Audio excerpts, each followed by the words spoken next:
Hey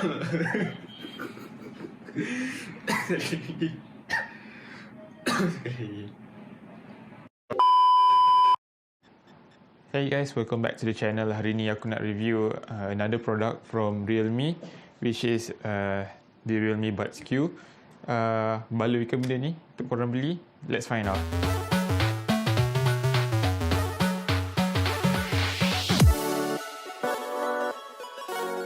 So macam biasa, kalau korang baru kat channel ni, like and subscribe would be really helpful.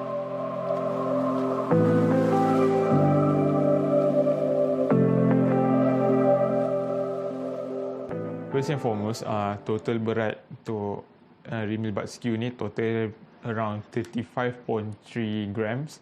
And untuk single earbud ni, kalau tak silap aku, lebih kurang 3.6 gram, which is super light. Well, so dia, to be honest, sangat-sangat kecil. Casing dia agak besar dengan dimension which is 59.8mm by 45mm by 29.9mm. Nonetheless, benda ni still boleh masuk poket. Okay, so unit yang aku ada ni warna dia matte black. So everything is black kecuali kalau korang perhatikan betul-betul kat dalam ear tip ni je warna kuning. So casing dia matte black, everything is matte black.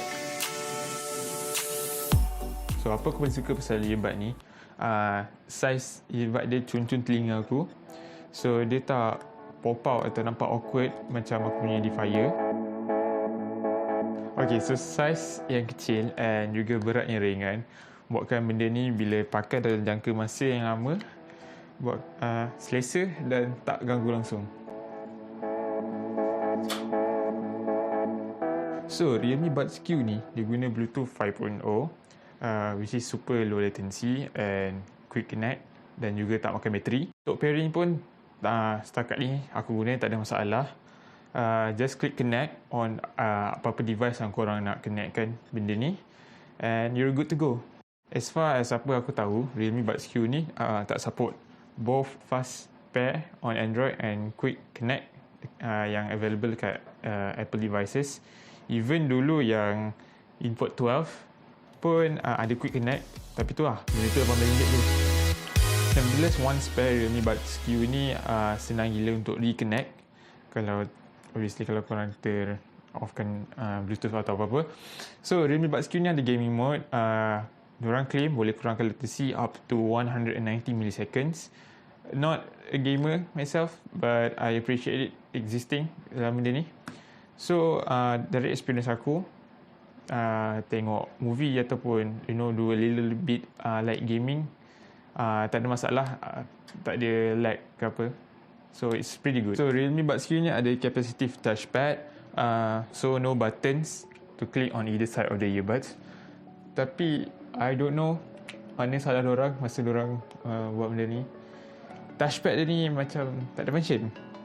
Instruction tunjuk just touch dekat either side of the earbuds untuk tukar or pause lagu. But dalam aku punya pengalaman, aku hampir tak pernah tukar, pause, play lagu guna instruction dia. Tapi apa aku jumpa, korang macam kena slide dekat touch ni. But still it's kind of like hit or miss. Dapat lah, tak dapat lah. So still very very frustrating.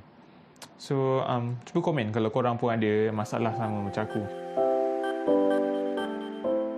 Realme ada develop an app called Realme Link. Nama tu app tu sendiri dah terangkan function app tu. Basically app tu function dia untuk korang control semua produk Realme yang korang connectkan dekat phone korang. Ada satu app. So korang boleh download app ni dekat obviously kat Play Store dan App Store, both for Android and iOS. So dekat app ni korang boleh customize function earbud ni. Contoh touchpad ni korang nak buat apa. So sound quality, Realme claim Realme Buds Q ni ada sound bass yang sangat best. Depan kotak tu sendiri dia tulis earbuds ni ada 10mm boost driver for the extra oomph of bass.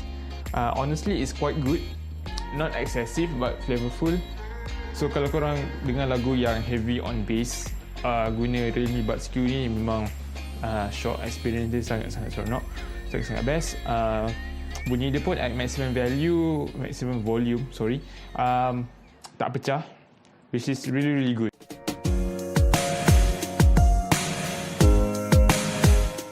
So aku charge casing ni lebih kurang seminggu sekali, and for the whole week memang tak ada masalah pasal bateri. So overall about the battery is okay. So overall, aku rasa Realme Buds Q ni memang a value for money. Korang takkan bazir beli dalam every 11 ada 12 akan ada sale untuk Realme Buds Q ni. Masa aku beli, if I'm not mistaken, 10.10 tahun 2020. Wow. Aku beli harga RM89, tapi benda ni selalunya retail around RM129. Anyway, that's all from me. Thank you for watching. Kalau korang rasa benda ni sangat-sangat bantu korang untuk decide nak beli ke tak Realme Buds Q, then do hit the like button, and kalau korang lagi baik, subscribe. So I'll see you in the next one. Ciao.